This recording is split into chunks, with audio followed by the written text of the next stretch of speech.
스타워 출판물은 마태가 구약 인용문에서 그는 복음서의 테트라그램마톤을 충실히 포함시켰을 것이라고 말함으로써 히브리 성경의 인용에서 모든 그리스도인 필자들이 신성한 네 글자를 여호와의 이름으로 채택했을 것은 의심의 여지가 없다는 말과 같은 매우 확고한 주장을 하였다. 그러나 비록 그 네 개의 히브리 문자가 원래의 그리스도인 성경에 포함되었다고 해도 이것이 야훼 또는 유사한 형태로 발음했을 것이라는 증거가 될 수는 없을 것이다. 워치타워 협회의 주장은 원래 사도의 글들이 테트라그램마톤을 수백 번 포함하고 있었고 배도한 그리스도인들이 그 글들에서 그 이름을 제거한 것은 그 다음 세기에 불과했다는 결론이다. 만일 그렇다면 그리고 원래의 사도들의 편지들이 테트라그램마톤을 많이 사용하고 있었다면 신약 성경을 이룬 편지들이 기록된 직후인 시기에는 테트라그램이 필사된 사본에 최소한 어느 정도 보존되어 있었어야 하는 것이 타당하지 않은가? 만약 테트라그램마톤이 원래 서기 60년 또는 61년까지 쓰여진 바울의 편지에 등장했다면 그 후 사본에서 바로 삭제되었을 것이라고 믿기는 불가능해 보인다. 워치타워 조직은 사도 요한이 1세기 말까지 살았다는 많은 사람들의 견해를 받아들인다. 만약 테트라그램의 사용이 중요한 것이라면 확실히 요한의 영향은 요한의 일생 동안뿐만 아니라 그 이후 한동안 사도들의 편지에 그리스도인 필사자들에게 유리하게 영향을 미쳤어야 했다. 우리가 앞서 기술한 고대 파피루스 소장품에서 발견된 편지에서 최소한 테트라그램마톤의 형태의 일부라도 발견하기를 기대하는 것은 매우 당연하다. 어떤 사례가 존재하는가? 분명한 사실은 가장 오래된 그리스도인 고문서에서 발견된 9개의 사도 편지에는 어떤 형태로든 테트라그램이 단 한 번도 사용되지 않았다는 사실이다. 이 9통의 편지에서 사도인 필자는 70인여 개 문구를 따라 히브리 성서로부터 많은 인용을 하고 있지만 그의 인용문은 테트라그램마톤을 단 한 번도 포함하고 있지 않다. 그가 인용한 문장은 모두 테트라그램마톤을 그리스어인 키리오스 또는 데오스로 대체하는 관행을 그대로 따르고 있다. 워치타워 협회는 테트라그램마톤이 70인역의 가장 오래된 사본들 중 일부에서 출현된 것은 테트라그램마톤이 원래 70인역에 있었다는 증거라고 주장한다. 만일 그런 논리를 적용한다면 같은 논리를 여기에도 적용해야 한다. 즉 바울의 편지 중 가장 오래된 9건의 사본에 테트라그램마톤이 없다는 사실은 사도의 원래 기록에도 그것이 없었다는 증거이다. 만일 테트라그램마톤이 원래 그의 편지에 나타났고 그것들 중 일부가 서기 60년에서 61년까지 쓰여졌다면 다른 사도들, 특히 요한이 아직 살아 있었을 때 원래의 편지가 쓰여진 것인데 그가 죽은 후 그렇게 빨리 완전히 사라졌을 것이라고는 도저히 생각할 수 없을 것이다. 그러므로 히브리 성경을 인용할 때 사도들과 다른 1세기 그리스도인 필자들이 테트라그램마톤을 그들의 편지에 포함시켰다는 워치타워 협회의 주장은 역사적 증거들과 반대되는 오직 추측에 의한 이론일 뿐이다. 신약 성서에 여호와라는 이름을 삽입하는 것이 정당하다는 워치타워 협회의 주장을 받아들일 마음을 가지려면 여전히 심각한 의문들에 직면하게 된다. 이 가운데 우선적으로 생각해 볼 것은 이름을 삽입함으로써 구별시킨 워치타워 자체의 번역인 신세계 역에서도 여호와라는 이름이 전혀 나타나지 않는 사도들의 편지가 존재한다는 점이다. 즉 빌립보서, 디모데전서, 디도서, 빌레몬서, 요한 1, 2, 3서가 바로 그것이다. 여호와의 증인이라면 누구라도 증인 조직 내에 탁월하게 알려진 유명한 사람이 여호와라는 이름을 여러 번 사용하지 않고 영적인 문제에 대해 글을 쓰는 것은 거의 생각할 수 없는 일일 것이다. 바울이 빌립보 사람들에게 보낸 편지의 길이와 내용, 영적 도움을 주려는 디모데에게 보낸 첫 번째 편지와 디도에게 보낸 사도의 편지, 그리고 사도 요한에 의해 다루어진 문제와 같은 중요한 이슈에 대한 세 통의 편지들을 쓰면서 여호와라는 이름을 한 번도 사용하지 않았다는 사실은 여호와의 증인들의 사회 내에서는 배교자라는 혐의를 받을 만하다. 하지만 그들이 번역한 신세계 역에서조차 그 이름이 이 7개의 사도 편지나 중요한 영적 문제에 대한 논의 중 어떤 곳에서도 나타나지 않는다. 신세계 역의 관점에서 보더라도 사도 바울과 요한은 이러한 편지를 쓰면서 워치타워 조직 내에서 당연한 듯한 관례를 따르지 않았다고 분명히 말할 수 있다. 더 정확히 말하면 워치타워 조직 내에서 당연한 듯한 관례는 1세기 사도적 관점에 부합하지 않는다. 둘째로 우리가 신약 성경에 여호와라는 이름으로 번역한 신세계역 번역자, 더 정확하게 말하자면 번역자는 F.W. 프렌제이다. 의 삽입된 많은 수의 이름을 인정한다 하더라도 우리는 여전히 신약 성경의 원래 기자들이 하나님의 아들의 이름을 훨씬 더 자주 언급하고 있다는 사실을 생각해야 한다. 예수라는 이름의 빈도는 912번 나타나기 때문에 여호와라는 이름에 237번 삽입된 것보다 훨씬 많다. 이 역시 그 비율이 흔히 역으로 나타나는 워치타워 출판물에서 볼 수 있는 관행과는 현저하게 다르다. 특히 러드포드 협회장의 임기를 시작으로 워치타워 출판물들은 하나님의 아들 예수 그리스도에 대한 언급이 줄어들고 여호와라는 이름의 사용이 점차적으로 증가하고 있음을 보여준다. 우리는 이름이라는 표현이 성서에서 무엇을 의미하는지, 그리고 하나님의 이름이 무엇과 실제로 관련되는지 먼저 이해할 필요가 있다. 우리는 흔히 우리의 사고 영역에서 이름이라는 표현을 존, 메리, 오스트레일리아, 그리고 대서양과 같이 일반적으로 적절한 명사 또는 명사라고 불리는 한 사람이나 사물을 다른 사람과 구별하는 단어나 문구로 제한시킨다. 이것은 일상적인 말에서 이름이라는 용어의 가장 일반적인 용법이고 성경에서도 종종 그런 의미로 사용된다. 그러나 이름은 여러 가지 다른 방법으로 적용될 수 있다. 1960년대 후반 워치타워 협회의 성경이해 보조서, 현재는 성경통찰, 이 책이 준비되고 있을 때 나는 여호와와 예수 그리스도 그리고 이름의 주제에 대한 기사를 쓰도록 배정되었다. 그 당시 나는 워치타워의 가르침에 대해 심각하게 의문을 제기할 이유가 없다고 보았고 1세기 그리스도인들 사이에서 여호와라는 이름이 널리 사용되었다는 견해에 대해 진심으로 지지하고자 했다.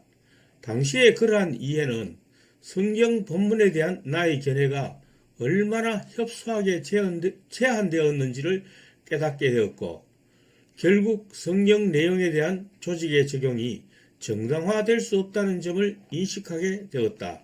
누군가의 이름을 언급할 때 실제적으로 언급되는 바는 단지 한 개인을 지칭하기 위해 사용되는 용어나 구절일 뿐만 아니라 사람 자체를 나타내는 그의 성격, 자질, 그가 지닌 원칙과 그가 살아온 기록, 그가 어떤 존재인지를 궁극적으로 지칭하는 것이다. 그러므로 비록 우리가 어떤 사람을 호칭하는 이름을 알고 있다고 해도 만약 우리가 그 사람의 실제로 어떤 사람인지를 알지 못한다면 우리는 깊이 있고 관계적인 의미에서 그 이름을 진정으로 알지 못한다고 말할 수 있다. 성서 이해를 위한 보조서에 실릴 여호와 항목에 대한 내용을 준비하면서 히브리 학자 G.T. 맨리 교수가 인용한 다음과 같은 내용을 포함시켰다. 구약 성서에서 이름이라는 용어에 대한 연구는 히브리어로서의 이 단어가 얼마나 많은 뜻을 내포하는지 보여준다. 이름은 단순한 꼬리표가 아니라 그 이름을 가진 사람의 의미심장한 실제 성격을 잘 나타낸다. 그렇다면 하나님의 이름을 안다는 것은 단순히 그를 지칭하는 특정 용어를 아는 것이나 발음을 자주 해야 한다는 것을 의미하는 것은 아니다. 자신의 종교 집단을 다른 종교 집단과 구별하기 위한 수단으로 사용하면서 교파적 목적을 위해 테트라그램마톤의 어떤 형태를 사용하는 것은 마치 여호와의 증인이라는 이름이 그러한 목적에 반응하여 발전했다고 주장하는 것과 같은 것이다. 그의 거룩한 이름을 찬양한다. 그러나 그의 이름을 거룩하게 한다는 것은 단순히 특정한 단어를 자주 발음하는 것을 의미하지 않는다. 단어를 찬양한다거나 발음하는 것이 어떻게 그분을 위한 찬양일 수 있겠는가? 그분 자신의 인격을 찬양하고 그분의 속성과 방식에 대해 최상의 의미에서 경건하게 그리고 우러러 그분을 신성하게 보고 존중하는 것을 의미한다. 그의 아들을 통해 하나님의 참 이름을 밝힘.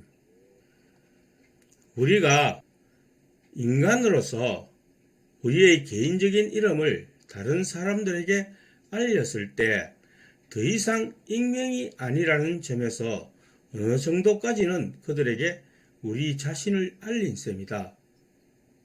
이렇게 이름을 밝힘으로써 사람들 사이에 더 친밀한 관계를 만들어내며 서로 모르는 사이라는 느낌을 없애는 효과를 어느 정도 가지고 있다.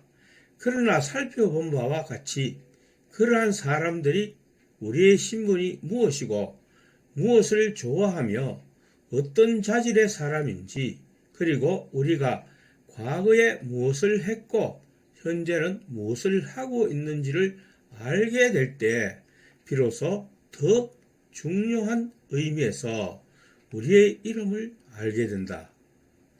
파수대는 배교자로 분류된 사람들을 비난할 때 그들이 여호와라는 이름을 사용하는 점에 대해 정인 조직과 같은 중요성을 부여하지 않는다는 점을 들어 그들이 배교했다는 하나의 증거로 인용하고 있다. 여기에 이미 제시된 것 외에도 만약 워치타워 조직의 그 발음의 사용 자체가 하나님의 이름에 대한 적절한 명예를 보여주는 올바른 것이라면 이것은 또한 그리스도와 그의 사도들을 배교자로 몰아버리는 것이라는 것을 보여주는 많은 증거들이 있다. 그리스도께서 선호하신 명칭. 신세계역은 237회에 걸쳐 신약 성서 기록에 여호와 이름을 정당한 근거 없이 삽입하였다.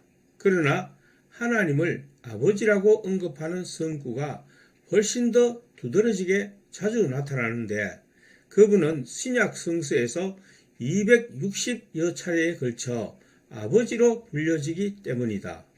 여호와의 증인들의 일반적 관례와는 반대로 예수께서는 하나님께 기도로 나아갈 때 그분을 여호와로 하지 않고 항상 일관되게 아버지로 부르셨다. 제자들과 함께 마지막 기도를 하는 동안에만도 6번을 사용하셨다. 신세계 역에서도 예수께서 아버지를 여호와로 부르는 것을 단 한 번도 찾아볼 수 없다. 그가 죽기 전 마지막 날 밤 예수께서는 그들에게 말씀과 긴 기도로서 아버지의 이름이라는 문구를 4번이나 언급하였다. 그러나 밤새도록 제자들에게 충고와 권면, 기도하는 가운데 그가 여호와라는 이름을 사용한 적은 단 한 번도 없었다. 오히려 그는 계속해서 아버지라는 명칭을 사용했고 약 50번 그렇게 했다.